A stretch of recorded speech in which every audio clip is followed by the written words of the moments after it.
Welcome in, ladies and gentlemen, to another edition of the On the Pony Express podcast. I am Billy Embody. Thanks for listening. Appreciate you guys stopping in because we've got a lot to cover this edition of the podcast.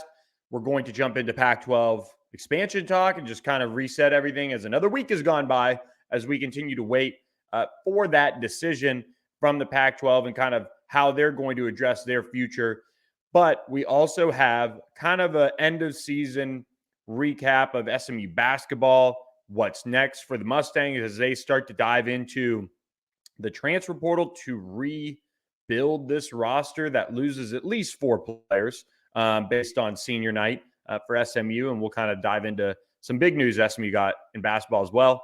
We'll also talk about Under Armour Dallas, big recruiting event in the Metroplex. A lot of SMU prospects in attendance. A lot of players have already been by campus for spring practice. So let's jump in. Pac-12 expansion talks continue to happen, continue to be held. The Big 12 also trying to circle their 4 corner schools as the media rights negotiations continue to trudge on between the Pac-12 and Amazon, Apple, and ESPN. And look, mid-March is kind of what we had kind of circled, the first time we've truly circled a time frame, at least for our On the Pony Express subscribers. And it's March 14th. It's Pi Day. And SMU is hoping to get a piece of that Power 5 pie with an invite to the Pac-12, as is San Diego State, really the 2 front runners there. That's not a secret. What is a secret is, when is this all going to end? And when is it going to see a resolution? It is a difficult thing to work through, as you do have 2 new media rights partners potentially for the Pac-12, their first time doing a college football and college athletics deal, because it would encompass multiple sports across the board for the league when it comes to Amazon and Apple. For ESPN as well, they are trying to see if they can't hold on to that late night Pac-12 after dark timeframe. Could they get a piece of some of the Pac-12 inventory as far as streaming goes? That's something that needs to be worked out as well.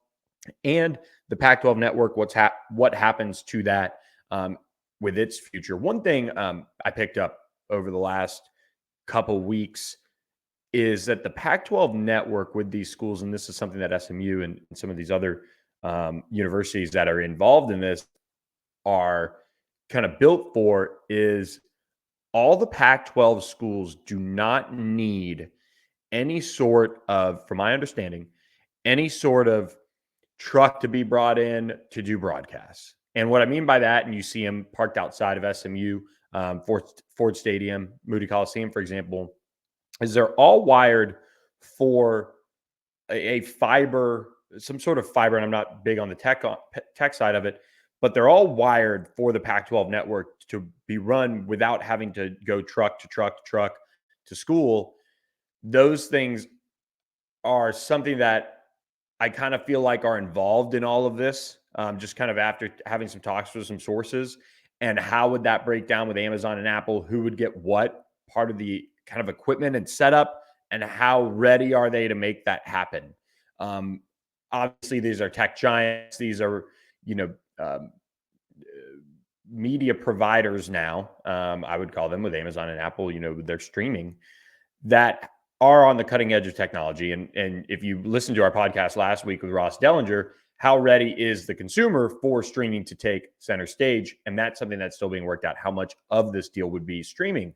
But one thing that is of note is that the Pac-12 with their network has built this really high-end system.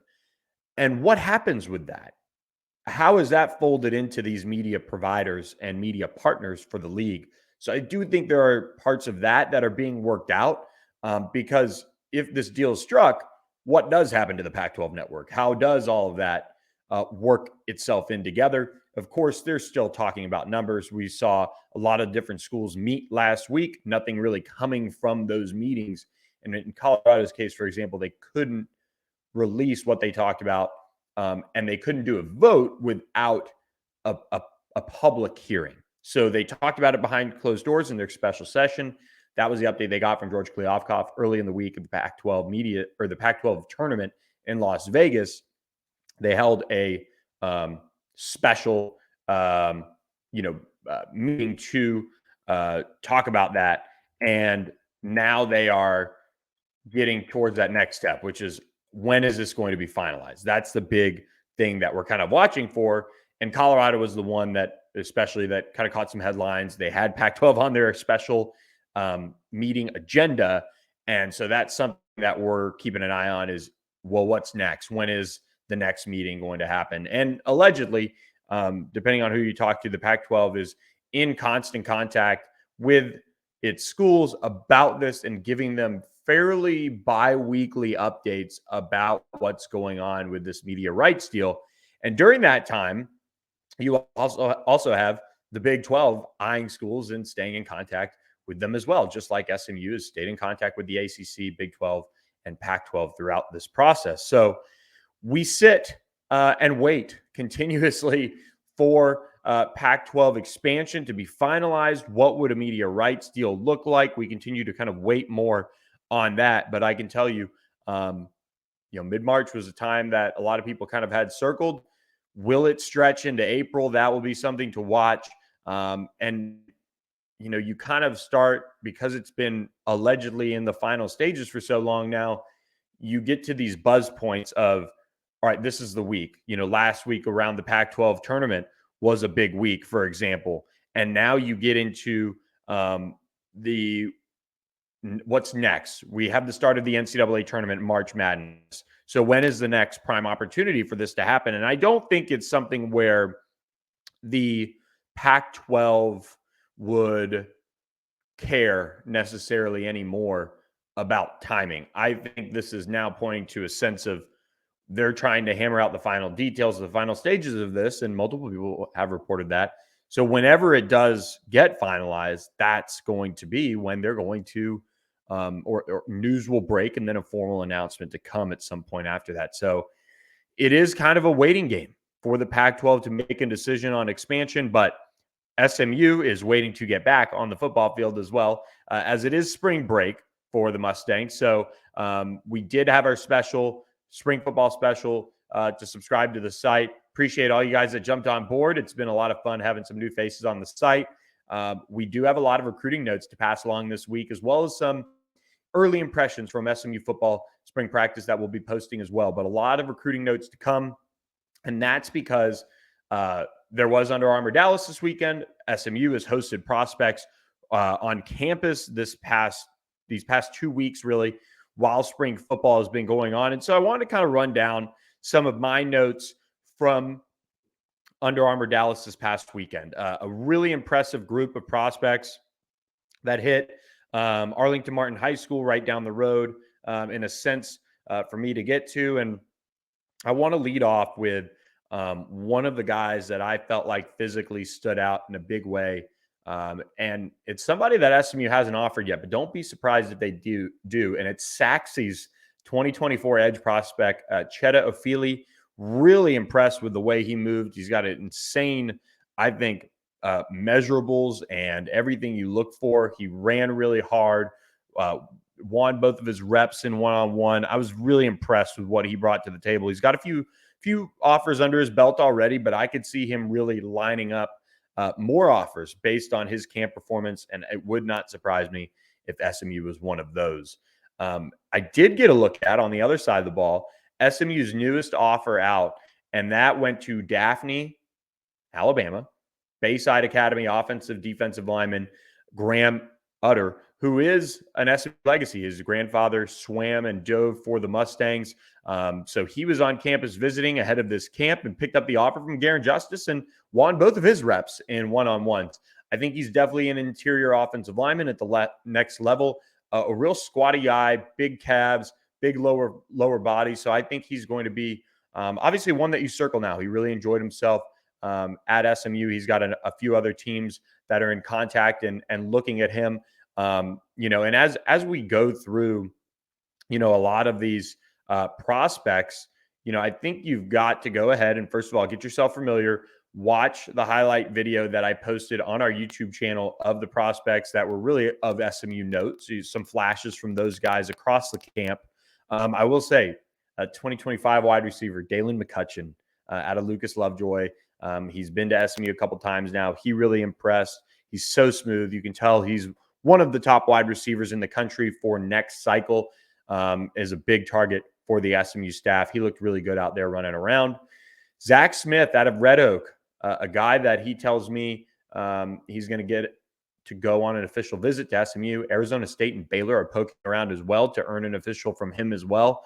But he really impressed me. He's a bigger guy, so sometimes these camps don't necessarily do the best for some of those bigger linebacker prospects, but he's a thick dude, part of a Red Oak team that really has some nice prospects on their roster for this cycle and beyond. Kamarian Morgan is a 2025 defensive lineman that just impressed from a length perspective as well. So really liked what I saw from those guys. I will say the secondary was just flat out awesome. I saw multiple guys working out that are big SMU targets. Everybody, I feel like if you're a recruit, Nick, an SMU recruit, Nick, knows the name Speedy Nettles out of Dallas Christian. And he is really becoming, I think, one of those guys that as you start to see his recruitment unfold, you've got to wonder if SMU can seal the deal with him.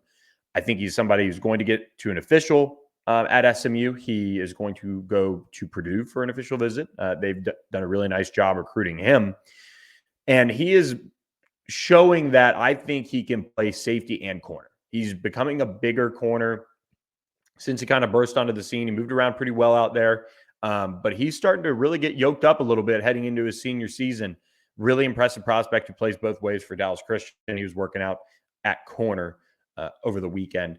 And then Landon Cleveland out of Mansfield Legacy. He's starting to maybe turn into one of those prospects that you don't necessarily think SMU is going to be in on. And now he just showed up for an unofficial visit to campus last week. He tweeted out some pictures, enjoyed his time on campus. And for Landon Cleveland now, I think SMU's in the mix. He's getting to know Scott Simons, the SMU safeties and defensive coordinator, who's kind of taking over recruiting that position along with Kyle Cooper. Maurice Crum has been in contact with him. I think Landon Cleveland really enjoyed himself at SMU. And so now you can kind of pencil him in as somebody to at least watch on the board for SMU just because, he made the visit. He showed genuine interest. And I think for SMU, that's somebody that, you can now push for. You got him on campus, try to get him back for an official visit. He's got some other programs in mind, but getting him back was big for SMU, kind of get themselves back into the mix for him. Another prospect in the secondary, David Kabongo out of Trophy Club, Trophy Club Byron Nelson. He's safety.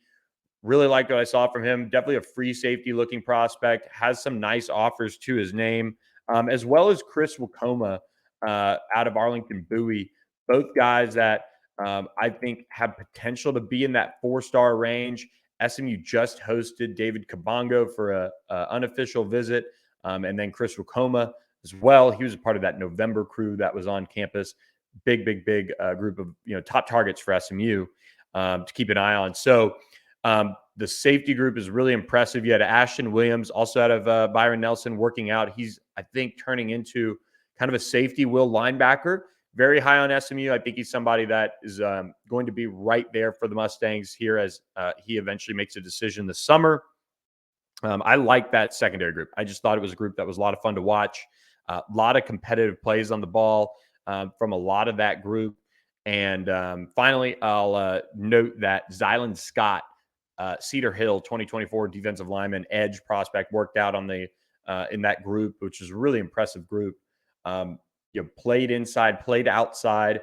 One of those camps that he probably wishes he had pads on, just from the sense that, it's not always easy to get leverage when you're a shorter guy in these camps. In a way, you sometimes use those pads to kind of help create that for you.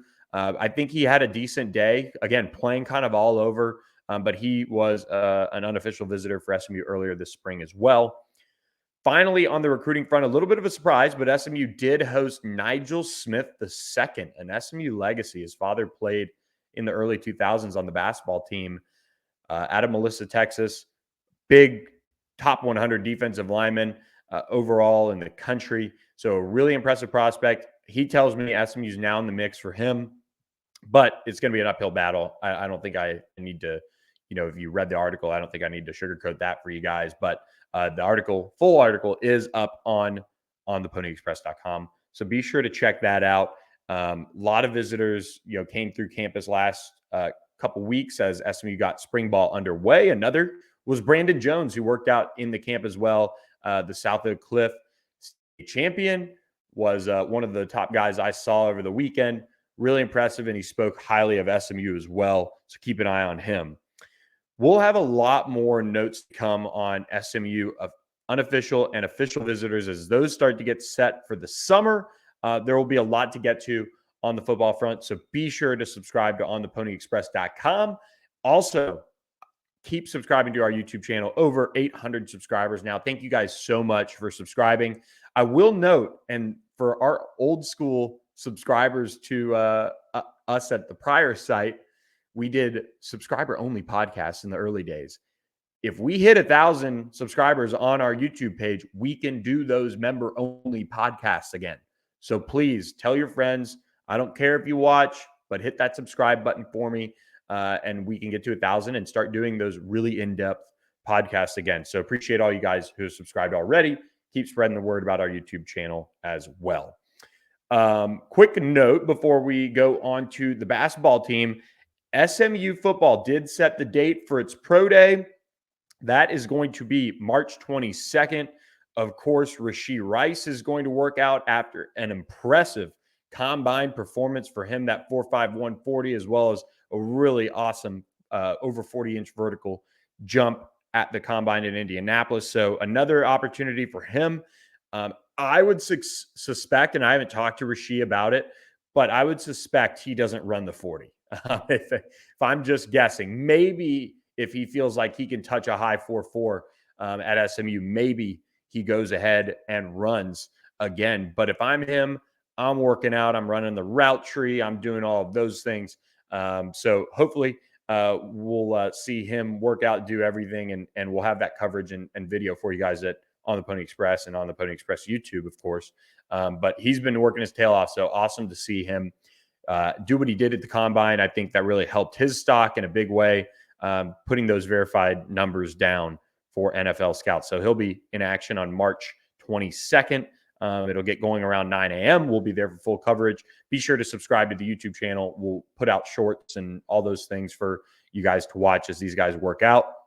The rest of the group: defensive lineman Junior Aho, cornerback Armani Johnson, defensive lineman Terrence Newman, linebacker Jimmy Phillips, tight end Ben Redding, linebacker Shannon Reed, safety Nick Roberts, linebacker Isaac Slade-Matotia, offensive lineman Jalen Thomas, wideout Austin Upshaw, defensive end Gary Wiley, and one-time SMU offensive lineman who transferred to UNLV, Kobe Bryant, will be in town to work out. So good opportunity for a lot of guys to put on in front of the NFL scouts. And look, SMU continues to make some waves in the NFL. Obviously, we noted Chris Banjo retiring after a long career, ended up with the Broncos as a assistant coach.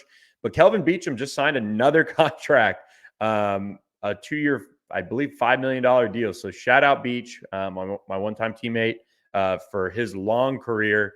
Made a ton of money as a 7th-round pick. So pretty impressive run for Beach there to get another deal out of the NFL. So shout out to him.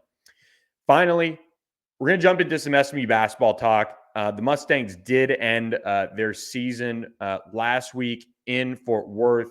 They lost to UCF in their opening game of the AAC tournament. I believe it was 76-70 is the final score. SMU did fall, though. They started off really well. It kind of looked like they were going to be able to, maybe sneak in to that next game, in the AAC championship tournament. But nope, wasn't to be. SMU loses 4 straight to end the regular season. To end their season, the first under Rob Lanier. They finished 10-22 overall, 5-13 in conference play. Just a really, I think, just obviously disappointing. You come in as a first-year coach, and this is I think, completely different style of coaching that anyone who was even around for the Tim Jankovich era on that team were used to. There's a lot of things done that I think, deserves some looks at. And, one of which, and I think SMU is going to correct it fairly quickly, is they've got to get another point guard. But they did get good news. Zurich Phelps is going to return to SMU. His dad releasing a statement, and Zurich releasing a statement. And Zurich and his dad, I think, did an interview with Dallas Morning News talking about it. But he had interest and people trying to tamper with him, but he's sticking with SMU. He likes what they're doing and likes the direction of the program. So Zurich Phelps sticking around, that's a big, big deal for SMU, but they have to go out and get a point guard. That was something Rob Lanier told us before the year that he really wishes they would have done. He's gone out and got a point guard. And that was something that you could tell really hurt SMU. And so now they are going out and trying to find that. We're already seeing as the transfer portal is opened, SMU reach out to numerous players. Lamar, freshman guard, Nate Kalmisi, averaged 17 points, 2 rebounds, 2 assists this past season as a freshman, almost shot 50%. SMU has reached out to him. Butler, sophomore guard, Jaden Taylor has been reached out to by SMU. A lot of high-profile programs have reached out to him as well. But he is somebody that averaged 12.9 points per game, 3.8 rebounds, and 1.3 assists per game this past season. And then Cameron Hunter, actually, out of Central Arkansas, is another player, a guard, who they've reached out to as well. He's 6'3". He's from Bryant, Arkansas originally, and he averaged almost 17 points a game, 5 rebounds, and 3.9 assists last year for the Bears. He's in the transfer portal, and SMU has reached out to him. I think this is what SMU has to be doing. They've got to be going hard after point guards that could truly make a difference. And so far, in just the day, which, by the way, over 200 players have entered the college basketball transfer portal already, which is just insane already. At least by the time I went to bed last night, that's what it was. I think it was 180 or so. There are going to be options for SMU. And in all likelihood, SMU is going to see a player or two depart.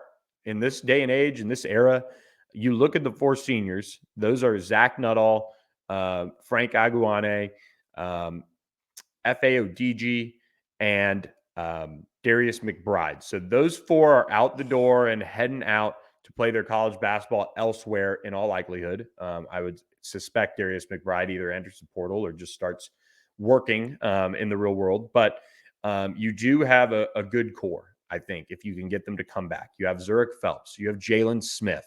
You have Ricardo Wright, who's going to be your veteran. You have Samuel Williamson coming back. And you have Stefan Todorovic if he, continues to stay on at SMU. I think his usage was very interesting this year. And I think he's somebody that it wouldn't shock me if he entered the portal just because of that. But you also have Mo and Jai coming back. I mean, he's going to be somebody that I think showed some strides here and there throughout the year. Now it's up to the staff to address some serious needs in the transfer portal, though.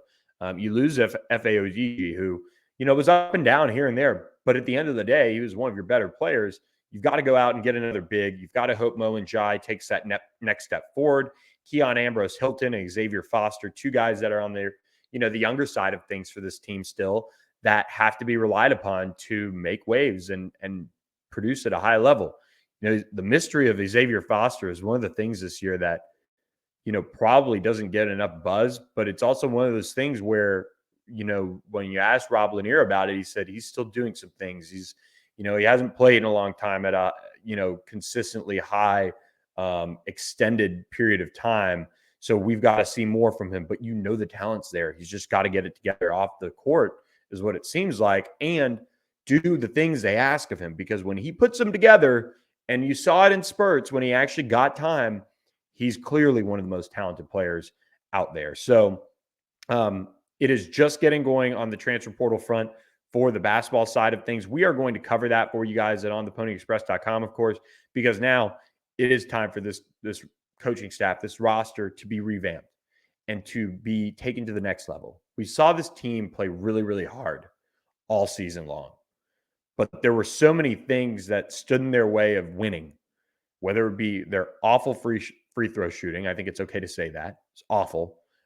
Whether it be the inconsistent offense and offensive flow, whether it be, giving up 90 plus points to a Cincinnati team, in your final regular season game of the year. You saw them jump out to leads, for example, against UCF in the AAC tournament, and then they go on to lose. And the lack of consistency in terms of production does not match the consistency of hard effort that this SMU basketball team gave all year. I don't think there are many people out there that can sit back and say, this team gave up, this team quit. Guess what? I mean, they did not. And that doesn't count for anything at all. But I think what it counts for, at least, is really just kind of the direction Rob Lanier is trying to take this team. They have to clean up a lot of things. And there's a long to-do list for this staff. There's no question about it. But they had to turn over a culture. They had to turn over how the guys did things. And I think it just did not go, obviously, how everybody thought. I think not having that point guard to work alongside Zurich Phelps at a high level was really key in all of that. The drink just was not stirred very well offensively this season. Zurich had his nights where he was terrific, and he had nights you could tell he was trying too hard or forcing things. And that's where you need a true point guard to come in and help him. So rumor has it they've got one that they allegedly feel good about. So we'll continue to kind of track those rumblings for you guys at ontheponyexpress.com. But that's really about all. I just want to kind of put a bow on the end of the season. We're going to try to get Rob Lanier to talk about it a little bit as things kind of close out and get his final thoughts on things. Heading into his first full off season at SMU. So it's been quite the year for SMU basketball, but now is the time where they've got to hone in on some key transfers. I would say clearly four, but 4 to 5 to 6 spots on the roster you probably want to see retooled, and they just got to keep chipping away and bringing in talent. Otherwise, they're going to be where they are, which is not in a good situation long term. Obviously, the AAC will change with Cincinnati, Houston, UCF out the door, but this is a team that has to get a lot better over the course of the offseason, and we'll see how Rob Lanier's recruiting chops are in the transfer portal this time around, as well as the evaluations, because some of them were misses as well. So with that, guys, going to wrap up this edition of the podcast. We do have exciting news for our next podcast. We're going to save that, but we do have a new sponsor that we're going to be working with to start with for a bit. So excited about that news. We'll share that with you on the next edition of the On the Pony Express podcast. We will also do some more in-depth talk on SMU football with spring practice being put on hold while they're on spring break. So appreciate all you guys listening to this edition of the podcast. Keep subscribing to our YouTube channel as well. Appreciate all the help on that front as we try to get to 1,000 subscribers. Hope everybody has a great week, and we'll catch you next time on the Pony Express podcast.